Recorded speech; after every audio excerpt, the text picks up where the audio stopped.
Hey, welcome back everybody. We got a lot to get to, so we'll dive right into it. First thing I want to do is give an update on my BoA Repaint. I made some changes to it. By the way, it is available on AvSim right now. I'll put the link in the description. But I did make a change. It used to be the CP2925 airframe. I changed it to the 3138, and the reason I did that was because with the coronavirus going on, 2925 was actually in storage right now, so it's not actually currently flying. So I switched over to the 3138 because that is an active aircraft. In fact, it's been making runs to both Argentina and the USA in recent days. Another cool thing about the 3138 airframe is that it's got the little Alas de Libertad on the nose section on both sides, which is pretty cool. It took a little bit longer to get this thing done than I expected. A big part of that was I had to modify all the metallic maps from the originals in the paint kit, because not only do the originals have a little bit too much metallic shine for the regular painted areas, but the static port on the real airplane is in a different spot than is in the PMDG paint kit. And so once you change that location, you got to change a whole bunch of other maps so that it doesn't look really screwed up. Also, 3138's got a different window configuration, and also some of the engine stencils were in different spots than what you find on the standard paint kit as well. And like I said, every time you make changes to those things, you have to go into the metallic map textures and change those. And this was my first real PBR repaint. Obviously, it's my first PMDG repaint as well. And so as I'm learning these different maps and textures, I got to change everything as well to make sure that it matches the real airplane. But I do really like it. I think the Boliviana has one of the more attractive liveries in the world.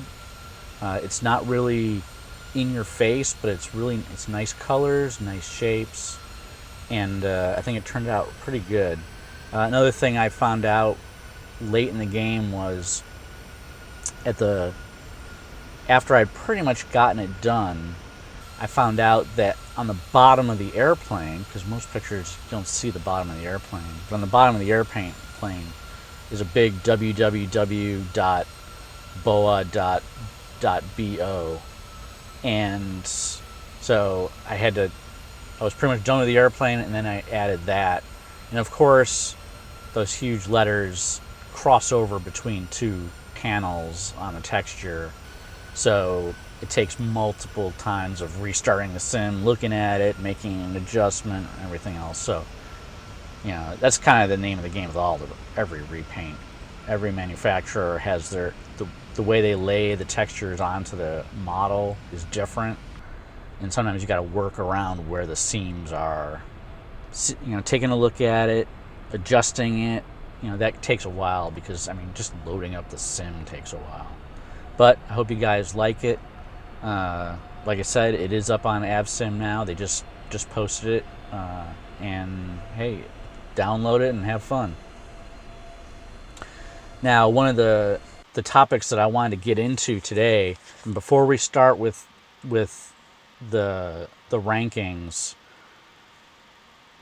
the video that you're going to see is actually I did a modification to FS Dream Team's Dallas-Fort Worth, and seeing how it works, seeing how it looks.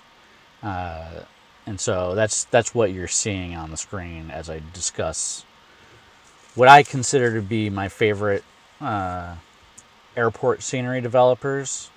One thing to note before I get into this list: I fly mostly North and South America, and then some in Asia, and obviously you got a couple airports in South Africa now too. But the vast majority of my flying is North and South America, so the sets of developers that I am more exposed to are the people that make sceneries in those areas. And I know there are scenery developers out there that are probably pretty darn good, but they mainly build like European airports and things like that. And I don't really fly there, so I don't really have too much exposure. So this list is very centered on developers who do most of their work in the Western Hemisphere. Another thing is this is really my top 7, plus I have some up-and-comers that I mentioned. If you're mentioned in this video, that means I really like your stuff. So no matter where anybody is on the list, these are senior developers that I really like their stuff. And, you know, this is not a comprehensive list from including developers who I don't really care for their stuff. They're not going to be talked about here. These are developers who I really like their stuff. Before I get into the main list, I'm going to mention 3 developers who are kind of, to me, really good up-and-coming developers whose more recent projects are pretty darn good. If you look at some of their older stuff, you can see they're kind of learning, but like their newer stuff's all pretty good. And I really look forward to what they've got coming in the future. And that is FSim Studios, PK Sim, and Dreamflight. Now Dreamflight, they actually released an airport under Flightbeam's banner down in Quito, Ecuador, which is really good. And then PK Sim is a Colombia-based developer. Their Bogota is excellent. That's one of my favorite airports. And their next project is one that's been on my wish list for Prepared V4, and that's Lima, Peru. And then FSim, I really liked their Panama City, and they're actually going to be rebuilding that one to make it even better. But their Kelowna is pretty good. The approach into Kelowna is spectacular. That's one of the best approaches out there. And they are actually working on a Vancouver International Airport, which I'm very curious about because it's one of FS Dream Team's legacy airports, which means the problems associated with a legacy airport from them. For example, the runway textures and stuff like that. We'll see how this one does. I'll be curious because CYVR is actually, I consider, one of FS Dream Team's better airports because it was actually fairly good on frame and very attractive. So we'll see how they do with that one. So those are my 3 up-and-coming people to watch for. Now, getting into my top 7. This list is a little different than it would have been a few years ago because some of them have kind of moved up and down based on what they're doing right now. So this list is not really the historical importance of this developer. It's really where they're at right now. Number 7 is Latin VFR. So they are, they're one of my favorite developers. A lot of it's because they do airports that no one else does that I really want to. And their more recent sceneries are pretty good. If you look at Miami and Fort Lauderdale, Hollywood, Santiago, Chile, those are great airports. And they do have a big back catalog of airports going back to FSX and probably even before that. I would love to see some of those redone. I'll just put it that way. Because they are clearly FSX or even FS9 scenery. And some of those places really deserve, a modern airport add-on. But I see Latin VFR, they just fill a lot of holes, especially in the Western Hemisphere. They fill a lot of holes of places that really have needed to be represented. And they do, especially their more recent stuff, they do a really good job. Number 6 is FS Dream Team. Now, 5 years ago, FS Dream Team probably would have been number 1. But if you look at their current collection of airports, only their 2 most recent are really Prepared V4 and up airports. Anything prior to that is really an FSX airport. If you get down to it, they're really FSX airports and they're kind of ported into Prepared. The textures and the models are great, but the technology that they use is pretty outdated. They tend to go to the beat of their own drummer when they design scenery. And sometimes that's great. Sometimes it's very innovative. And sometimes they're just not taking advantage of what is actually there. And the biggest sort of knock on them, for me at least, is the fact that they have this back catalog of great airports, and they need to update them to modern technique. The airport that you see on the screen that we're flying into is one of their older airports. And what I've done is I've put the I&I Builds dynamic lights package onto it. So it's got dynamic lights. I also had to change the tarmac textures, specifically the normal maps, because they create this horrible spectacle when you shine aircraft dynamic lights on their tarmac at night. It's unusable. And if you're using MSAA, which a lot of people, if you're going to use dynamic lights, you're using MSAA or a lower SSAA for anti-aliasing. It is horrible. If you get some higher levels of SSAA, then it starts to look a little better, but it's still completely unacceptable. But at that point, the dynamic lights now that you've added to the airport are killing your frame. So I have modified the textures. So this flight is actually kind of an experiment. Also performance. I'm checking performance because I've got the black marble lighting for the surrounding area and seeing how much that plus the airport frankly crushes my system. What actually ended up happening is it's actually pretty fine most of the time. But when black marble loads some new section of area, there's like this sudden stop for like a second or two. And then it just keeps going. Like, frames aren't bad though. But one thing FS Dream Team does do, which is extremely important, especially for the IFR flight sim community, is GSX. When GSX came out, the rough equivalent to it that was already existing was AES from Airsoft, and GSX just blew it away. GSX completely took over because it was much more universal, and it was very well executed, relatively speaking, for that type of product. And to this day, they've expanded it to level 2, and to me, that is FS Dream Team's primary importance now for the airliner flight sim community is the fact that they have this backbone of GSX that really adds to the immersion in airports a lot. There are people that don't care for it that much. To be honest, there are competitors out there like AES, Ultimate Ground Crew. They're not as good, and they're not as flexible, and they're not as universal. So, that's one thing. It's not necessarily an airport scenery per se, but they have a very important role, even if they never did another airport again, which their rate of production is not as high as it used to be. FS Dream Team's kind of like one airport a year now. That's really their output. But like I said, with GSX, they have this whole other avenue where they're contributing a lot to flight sim. Number 5 is FlyTampa. And FlyTampa makes extraordinarily beautiful airports. Their textures, their models are just gorgeous.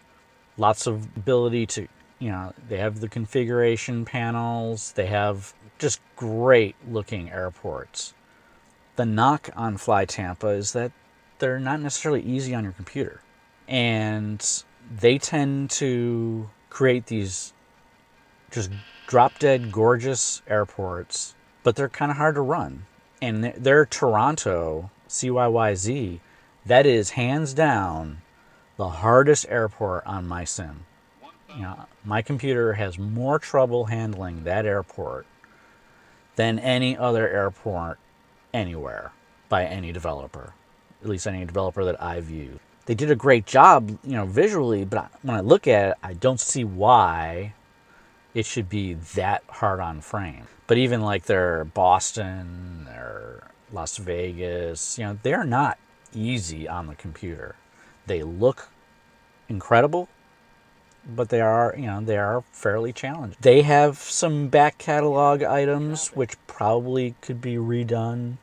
I know their Dubai definitely needs to be redone because frankly the airport has changed a lot. But I have to give them Dubai because when Dubai came out, that was a groundbreaking airport because they included the city area and that was fantastic looking. I mean, as someone who's been to Dubai many, many times. They did an incredible job modeling that entire city. The airport was beautiful. It just needs to be updated. But I don't really consider that a knock on them. Any airport add-on is really a snapshot in time.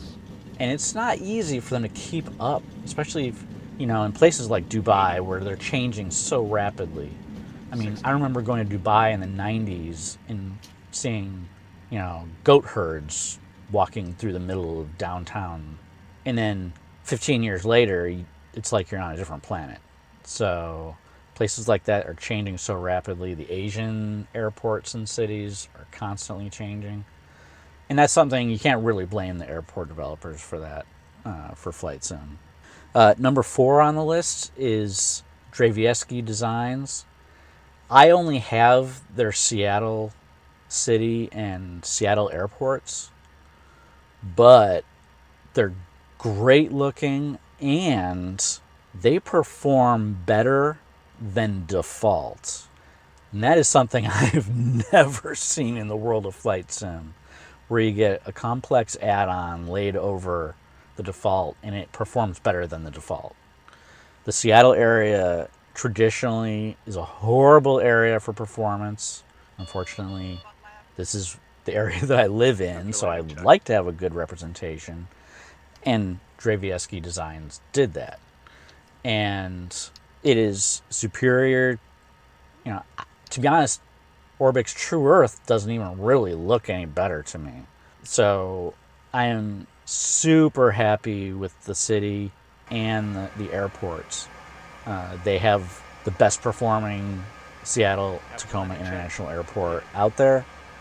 It's great looking, and then Boeing Field is great. Payne Field, which is actually the closest airport to me, up in Everett, is great. The only knock I have on that entire area is the buildings in downtown Everett. They're really not there. But other than that, I love those two products, and I've got them at number 4 solely because what they did with the Seattle metropolitan area.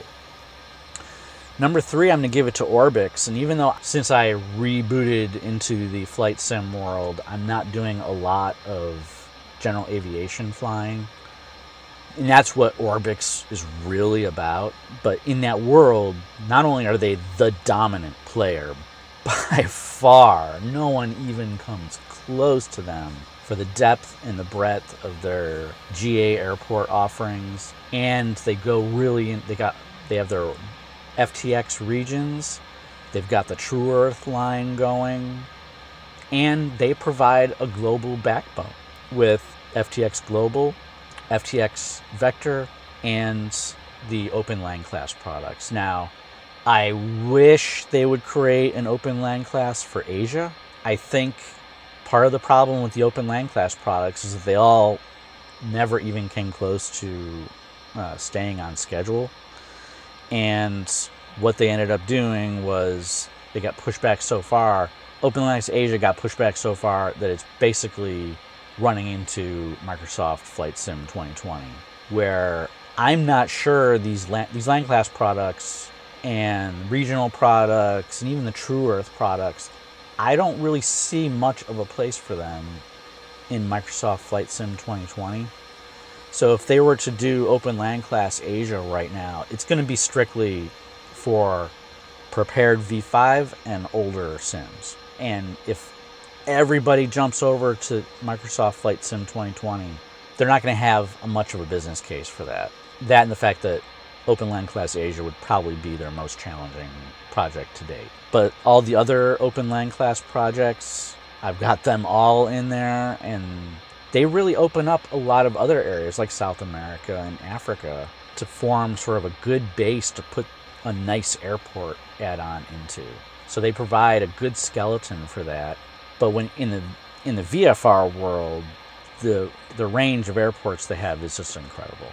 Even their older stuff still looks really good.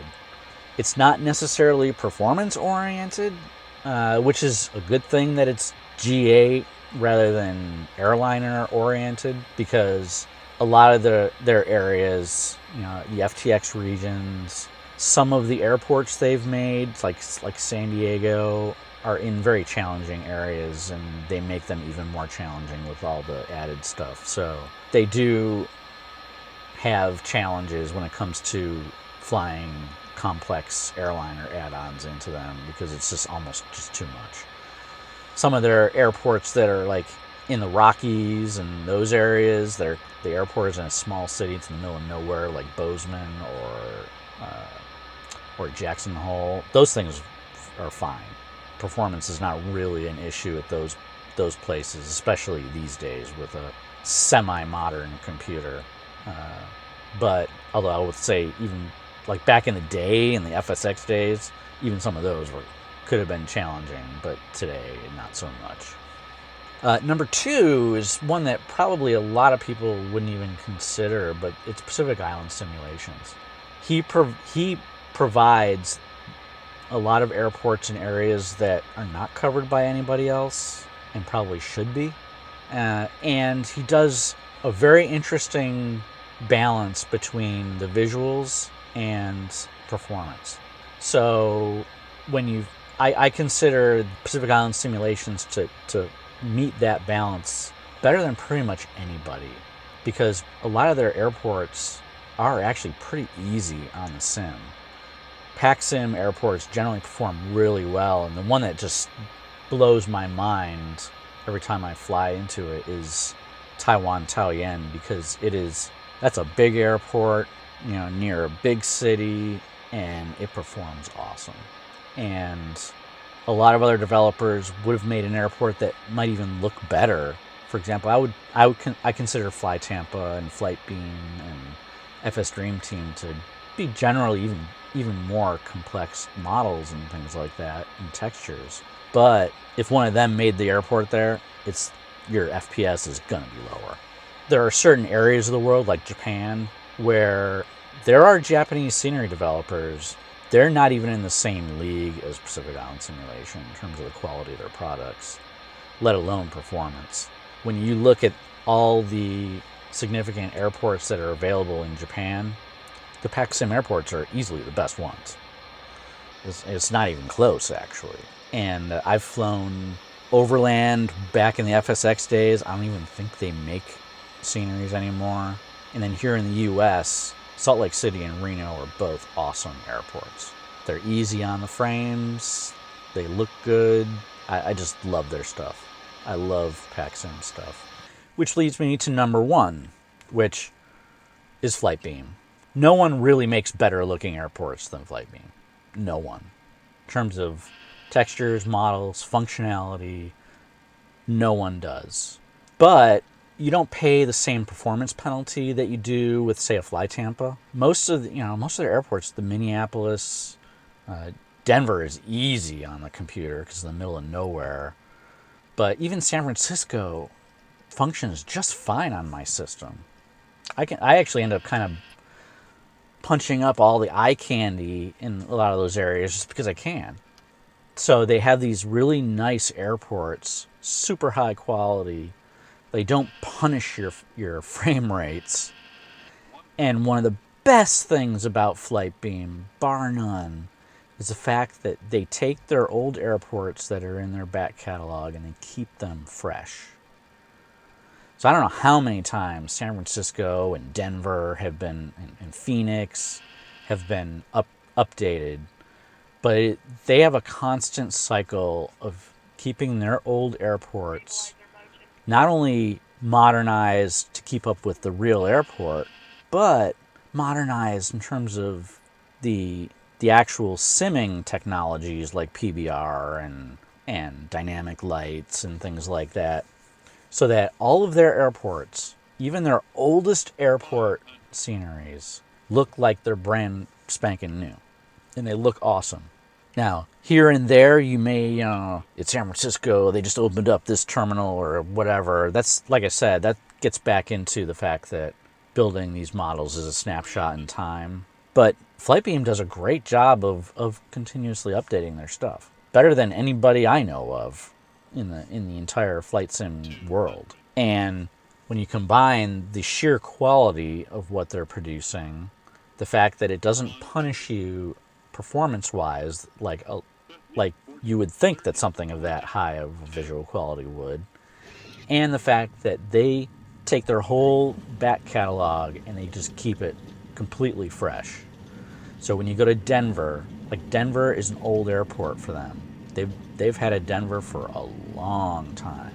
San Francisco, they've had a San Francisco for a long time. Phoenix, these places, these are FSX sceneries. But if you go there now, and that's not an FSX scenery, that is a fully modern simulation of those airports. And it looks fantastic. I mean, Phoenix, the textures and modeling on the terminal are just, you can sit there at your gate and you just look at the terminal in front of you, and it's amazing. So, you know, FlightBeam I have to have at the top of my list. Now, if you go back to the, you know, like when Prepared was just getting going, FSX was still the main sim, 32-bit all the way. FlightBeam would not have been number one because I actually did struggle at some of their airports performance-wise. And that's back when FS Dream Team was churning stuff out and making awesome stuff. But at FlightBeam, and I think a lot of it is their commitment to reviving their older airports and keeping them fresh. They are clearly my number one airport developer. And to be honest, for the full package of what you get, they even have a unified configurator app for all their airports, and it even tells you when it needs to be updated, and small updates you can do directly through that. I mean, they've got it pretty much all set up, and you know, they are easily my favorite airport developer. The rate of their production isn't super high.